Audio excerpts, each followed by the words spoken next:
Hey all, welcome back to ShareTreck, and today we're going to talk about a crowd favorite company, an AI company that almost does everything and has been a lot on our minds. So let's get started. Welcome back, friendos. This is Sandeep, and we're doing a fundamental analysis, if you haven't guessed it already, about Tesla. I have gone through extensively through the Tesla earnings, both the annual and the Q1 earnings, as well as some news that recently came out, including the Elon Musk share package, some of the lawsuits, and a lot of information that was on a lot of investors' minds is now in the past. And how does this affect the share price? How does this affect investors? Raj actually put out a great video recently where he was talking about his Tesla position, which unfortunately it wasn't the best position. And maybe a lot of you folks out there are in a similar situation where Tesla really hasn't done a lot of positive in the last little while, especially when comparing to companies like Microsoft and companies like Apple and Nvidia, of course. But where we see this company going forward, first of all, I'd like to go into the earnings, and I was blown away. This earnings was actually very entertaining and brought a lot of clarity to myself as a Tesla investor. Actually, a little thing here. I pulled up the Tesla 2021 annual report just to remember. I've had some older ones, but this is the oldest one I could find. I couldn't find the one from like 2020, but just to see, I have been in Tesla for a while and I still have a little bit of Tesla. Not as great as I did before, but I got a little exposure to it. This Tesla earnings, um, in my opinion, this earnings was very hit and miss. And I like to also consider the contrarian approach. And if I were to sum up the Tesla contrarian approach, which is Tesla will be an AI winner, Tesla is at historic low volatility, and Tesla's catalysts, a lot of the negative catalysts have gone away. That is what I see as the contrarian approach for some of the people who are being a little bullish Tesla. Now, the most important thing, in my opinion, in regards to Tesla is guidance. And if we're talking about trading, Tesla has a history of moving from balance, where it's just going kind of sideways, to excess, just excessive upwards or downwards movements. And right now, we've seen a lot of consolidation in the stock. I think we might be coming up to a period where we could break that consolidation just based off historical patterns, but we'll get into that a little bit later. Now, cars represent most of the majority of Tesla's revenue, but they also have revenue from other sources such as solar and soon to be a little bit into robotics. So that's something to consider when we're going to go through these numbers. But without further ado, I am just going to jump right into the most recent earnings. And the greatest way to do that, in my opinion, is just to take a look at this little slide deck that Tesla put together. First of all, Tesla's adjusted EPS was a miss. Expected was 45 cents, and the expected was 52 cents, and we got 45. And they're seeing notably lower volume growth, but they're updating their future lineup. And I'll share something right. This was a quite impressive Tesla slide deck. And I will just jump to, which one was it? There we go. So I like to use the diluted over here. The expectation was 52 cents over here. We got 42, 45. And one thing, as soon as you take a look at this, folks, we're going to see what happened between Q4 and Q1. And I was asking that myself as well. After doing a little bit of research, this Q4 number was a little bit skewed because of credits. So take this with a grain of salt.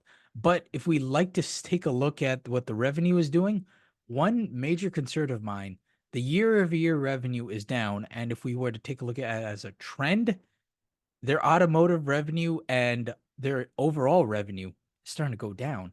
And that could be kind of alarming to me, at least. And um, the revenue, if we were to get into some of those other estimates, the expectation from Wall Street, 22.2 billion. The actual 21.3 billion. And operating profit margins, Wall Street expected 6.6 billion, and we instead got 5.5 billion. Everything fell short of expectations. Everything across the board, except for one thing, margins. We'll get into that later. But this was just a very, very bearish earnings. Everything fell short, yet the stock before earnings was about $44. After earnings, and today it's close to 180. And what happened? Tesla is really good, in my opinion, in some ways of understanding what investors and what Wall Street wants. And they announced one major thing, which was accelerated launch of new affordable models. And claps to them. This is exactly what Wall Street wanted. This is exactly what consumers wanted. So Tesla, although their earnings weren't that great, they knew how to keep their folks happy. Margins again fell lower, but positive is the cost of goods sold, the cost declined. And before we jump into some things called the fundamental analysis of this, one thing I was reading on, I forgot where, one of the big publications, is there's a problem with fundamental analysis nowadays, and I found myself I've been kind of guilty of this in some ways, where sometimes people already have an idea in their head of a stock is great, a stock isn't so great, and do the fundamental analysis to support that idea. As I become more cognizant of this, I think I can become a better fundamental analysis. So I'd like to bring it to a lot of your attention, where try to keep in mind your own biases so that we might not make bad investment decisions. And a lot of us invest with significant sums of money that we might need later on. Now, I'm just going to jump over here and read. This is the highlights of the Tesla earnings. And right away, you'll take a look at something which is very alarming to me, at least, which is operating cash flow 0.2 billion in Q1. My concern is cash. If cash flow is just 200 million, which is under 500 million, that's not very good for cash flow. Free cash flow, actually, we will see that right over here. Free cash flow actually went negative 2.5 billion. And that is not a great number. And a lot of this from the earnings call, I get that Tesla is investing heavily in AI, but seeing a negative number, that's not good for someone who cares about where the cash position is. However, their balance sheet does show that if we were to take a look at their balance sheet, they do have enough cash right now, but seeing a negative and seeing that they do have bills to pay, that's not very great. Another little highlight, their AI increased by 130%. And they were able to claim. So what they do is AI and energy storage. Tesla stated that through AI, through energy storage, through some of the other efficiencies, they are able to produce 1,000 Cybertrucks every single week. And as we talk about EVs, Tesla says car makers are seeing greater demands in hybrids. Tesla, so a lot of people, when we're talking about EVs, Tesla car makers are seeing a lot of demand in hybrids, and through things like range anxiety, issues with infrastructure, and a lot of people not trusting electronics, a company that mainly doesn't do a lot of hybrids, doesn't do hybrids and all, just does electric vehicles, this can be kind of alarming if these trends were to continue. However, their margins are very big for one reason, and that is EV tax credits, and less so because of demand. Reading furthermore into their earnings, new models, however, have been accelerated, which is what got Wall Street really, really bullish. And these are going to include more affordable models. And this is nice. Tesla said they're going to incorporate the new tech with some of the old tech. So they're not going to just spend lots of money on getting the AI and the robotics to assemble these vehicles. They're going to use what they already have and slowly incorporate some of that new tech. So very good. Thumbs up for Tesla right there. This means that they could manufacture those new cars, those new models using the same current lineup. So nice thumbs up. Nice good for Tesla.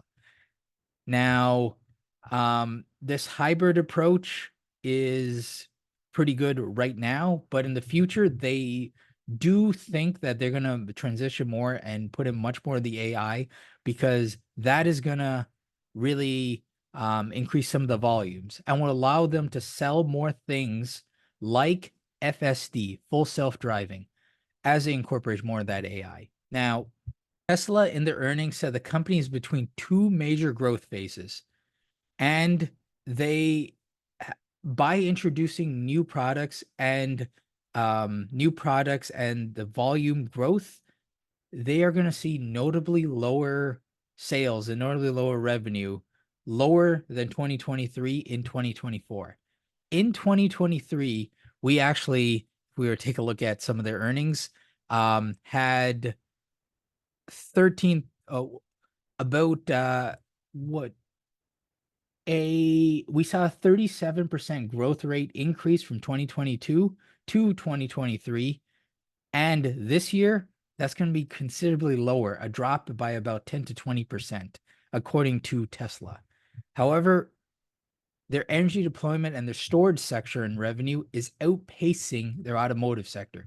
Now, that doesn't mean they're making more revenue from their storage, from their energy. That means that the energy is growing at a greater pace. Revenue from their automotive still represents the greatest amount of revenue on this.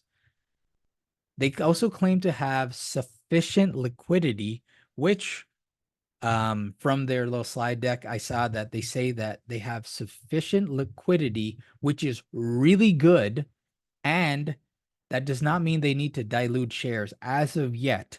They don't need to do a shelf offering, a share raise, or take on much more debt. That is good. That implies no money raised. Happy. Another thumbs up for Tesla. Now, they want to get more than 50% more production than their 2023 capacity. Actually, this is a big number.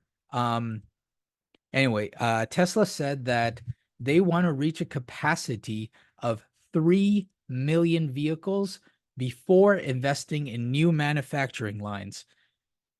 3 million vehicles. Right now, they are producing about 2.3 million vehicles, and their goal is to get that 3 million vehicles.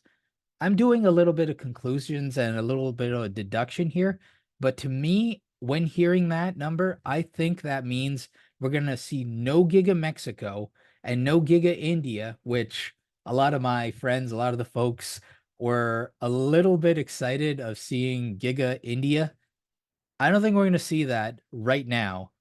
Right now, we have between 2.3 and 2.5 million cars. Until we see that 3 million production number, we're probably not going to get any news on Giga Mexico, on Giga India.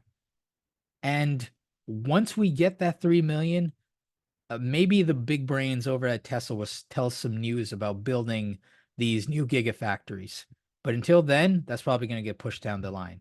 So sorry to all the folks out there who were very, really bullish about Giga India or maybe Giga Mexico. I think a big issue with Tesla and what I read over here is cash problems. I actually looked up a Business Insider piece, and it said that previous gigafactories cost over $5 billion to make. And the most recent one, Giga Berlin in Germany, cost 5.5 billion. However, costs are going to be even greater. This Business Insider piece actually said that Giga Mexico is estimated to cost over $10 billion. And if I look at Tesla's balance sheet and how much money they're spending, how much cash they're spending, they don't have the $10 billion to spend. So that those gigafactories are probably going to get pushed down the line. And that could be pretty good right now, but not so good with the folks who are looking forward to that. Energy storage increased to 4.4 gigawatt hours, which is good.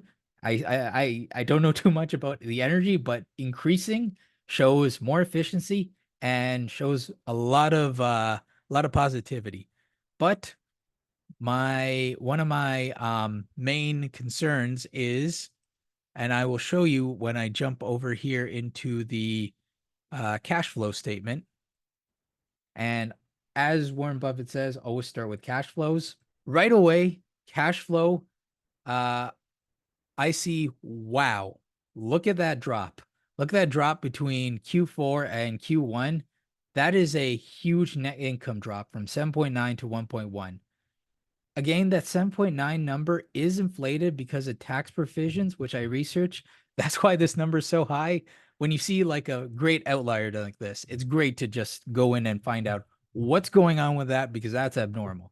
But seeing that trend going downward makes me a little concerned. It's alarming, and I do not like this. However, margins without credits, which you can see over here, margins without credits came in at 16%, which is better than any car manufacturer in America. Despite price cuts, despite discounting, Tesla margins 16%, double digits. That's really good. Another thing is, furthermore into that cash flow statement, CapEx, capital expenditures, went up from 2.3 billion to 2.7 billion, and that's an increase in spending, which is a little bit of a negative. Another thing is a $2.6 billion change in operating assets and liabilities, and this could change their treasury values. So they had a little increase over here, this 2.6 billion. I'm talking about this. I researched that, and that could be anything. Most likely it's just change in some of their investments, some of their bonds and so on. So I'm not too concerned about that. I'm more concerned about their OpEx. Looking over to their balance sheet over here, we see that they're sitting at about $26.8 billion in cash, including receivables, including prepaids, including inventories. That's another 22 billion. But we have quite a bit of bills to pay over here in the current assets section. The current payables, the current liabilities are about 24 billion. And although we do have enough assets over here to offset that, that's something is cutting a little bit close. And that's something which is concerning and something that I don't really like. Keep in mind, we are in negative free cash flow, which is even more of a red flag. Calculating and taking our cash position from net income and subtracting our CapEx, we are negative, and that's how we get that negative free cash flow. You take your net income, how much money is coming in, and you subtract your CapEx, and you get something very, very low. Looking back, you get that negative $2.5 billion cash flow. This basically this minus this. That's how you calculate free cash flow. Another thing, net cash from operating activities. This thing, OpEx, we are at $0.2 billion here. And that's not a lot of money. Major concern, which is the cash problem. Tesla does not have the cash to pay their long-term bills because of that negative free cash flow and their cash burn. And Tesla also announced they're going to be using a little more cash than they're taking in. The reason for that is Tesla is expanding. They're hiring more staff, they're building more gigas, and they're eventually building more gigas, and they're increasing production.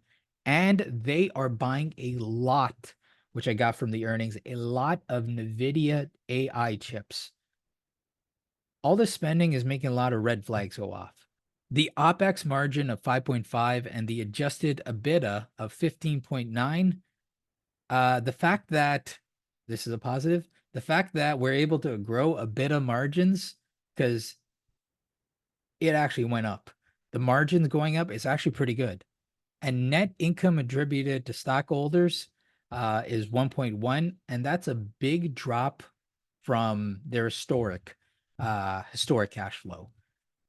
Another red flag is EPS, earnings per share, which I showed off earlier. It's coming in lots on the low side.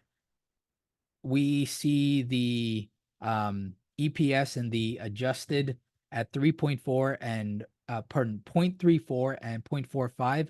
Historically, that's very low. That missed expectations. And we had a big miss on financials. And the stock did go up over enthusiasm for newer vehicles. But despite this, EPS of 0.52 and we're getting 0.45, that's a miss. And that does make you kind of happy. I'm quite impressed by the margins, but everything else, not that great. And that free cash flow going negative, not so good.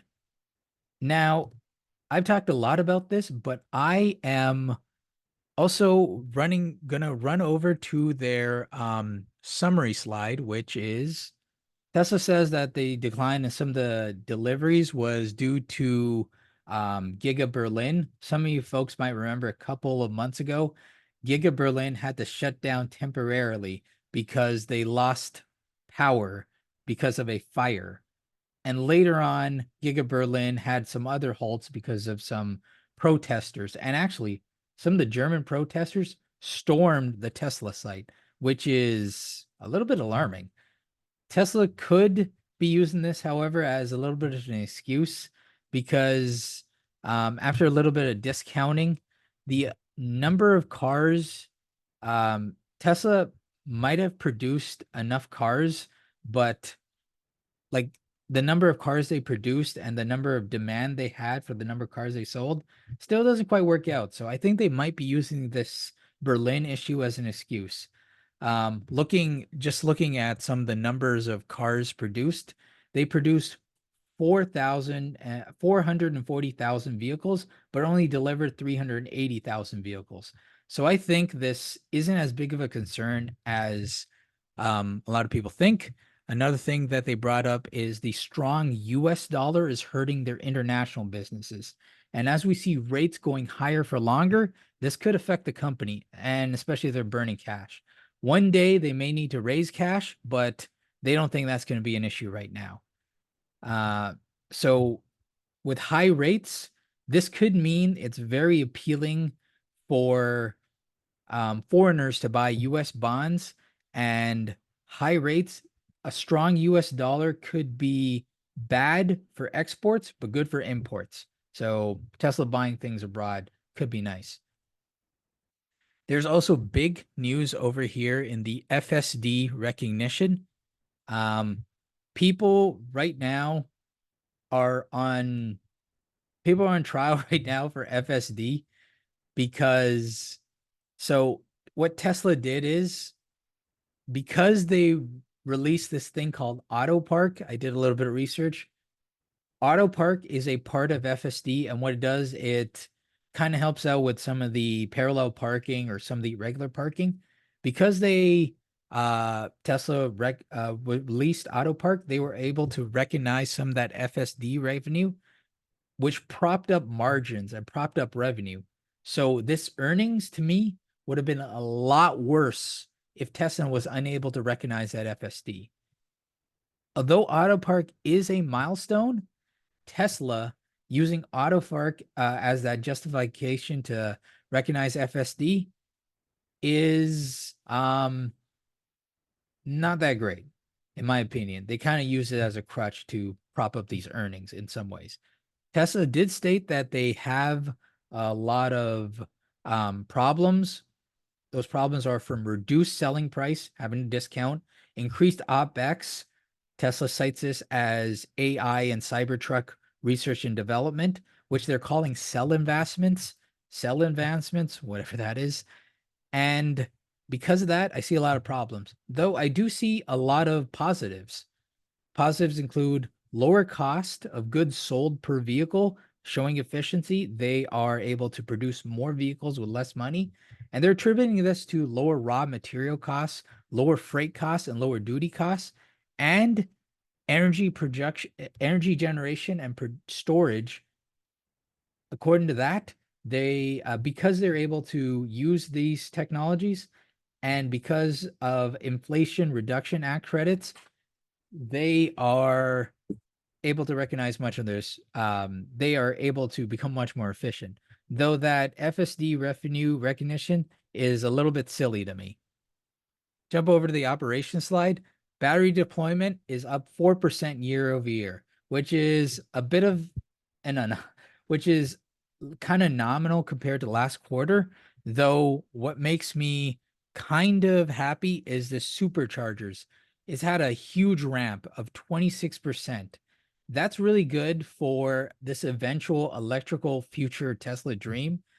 Though I would like to see this number go higher and go higher much faster if we could see that grid of all those superchargers. And another great thing is when they're talking about over here is they were able to increase capacity of right over here 1,000 Cybertrucks in a single week. And that's nice. As you might recall, I was saying earlier, they have a goal of getting to 3 million vehicles, which I think they'll do before getting those gigafactories. If we add up all of these numbers, all this capacity before those new gigafactories, I see 2.35 million vehicles, meaning we need to produce another 650,000 more before we get news on those expansions. The positive is, and they're talking about this over here in Texas, Giga Texas is doing very well. And compared to other sites like Giga Berlin, which has had some protester issues, and Shanghai, which has had some shutdowns, Giga Texas, they say, is producing at an all-time high, whereas cost of goods sold, all-time low. Now, another issue they say talking about Berlin is the Red Sea issue. Because of some rebel groups like the Houthis in the Red Sea, that's causing some efficiencies and some cost of goods sold to be a little bit of a concern. But if the Red Sea issues were to go away, we could really see a lot of improvements. Now, the core intelligence side over here, this is going to get into what I am going to talk a lot more about, which is making me a little bullish, which is FSD is improving hardware and software purchases. And right now they talked about robo taxis, which made me quite bullish, quite nice. Now this part over here about FSD made me kind of upset on the personal level, which right over here, right now Tesla is giving FSD for a trial of 30 days over here in Canada and the US, which FSD isn't even complete yet. We're beta testing FSD for Tesla. And although the auto park might be cool, we're just doing the beta test. While FSD is Tesla is going ahead and recognizing that revenue and making their numbers look a lot nicer. Now, I'm just going to go over to their highlight slide. Tesla is making less profit per vehicle than they were before. They're making less profit off their used vehicles than their new vehicles. And in slide 13 over here in the Tesla ecosystem, I found this kind of cool, actually. This shows what Tesla's trying to produce and what aspects of Tesla is going to help what other aspects. This ride hailing service, however, I think this could be kind of big. And when we get into the valuations in the second part of this video, I'll show what I mean. Now, this ride hailing service, which they talk about a little bit more over here, which looks kind of cool. I think this could be big competition for companies like Lyft and Uber. And over here in slide 21, this is a kind of a cool visual. It shows a Tesla disassembled. And wow, look at all those parts. I don't know what all those little sticky notes are, but it probably shows what part goes where. And to me, that just says, look at all those small pieces. Now, FSD detail is really bothering me. And so the FSD, if we were to get into a little bit of the conclusion towards this, that FSD detail is starting to really bother me. And earnings show that Tesla, their earnings weren't that great, but that revenue recognition towards FSD made it look better than it actually was. So first class at this presentation, the headlines show that we got a lot of details as how far Tesla can get on that ramp and how it'll come to some of those goals of cheaper models. But I am going to put a little pause right here, because in the next video, I am going to kind of summarize everything we did here and get into the valuations. So thank you very much, everybody, for listening. Next video, we're going to get into some of the pros and cons, and we are going to do a live valuation of Tesla and show you why I think there's something to be bullish about. So stay tuned. Thank you kindly, and see you in the next one. Stay based, and see you soon, friendos.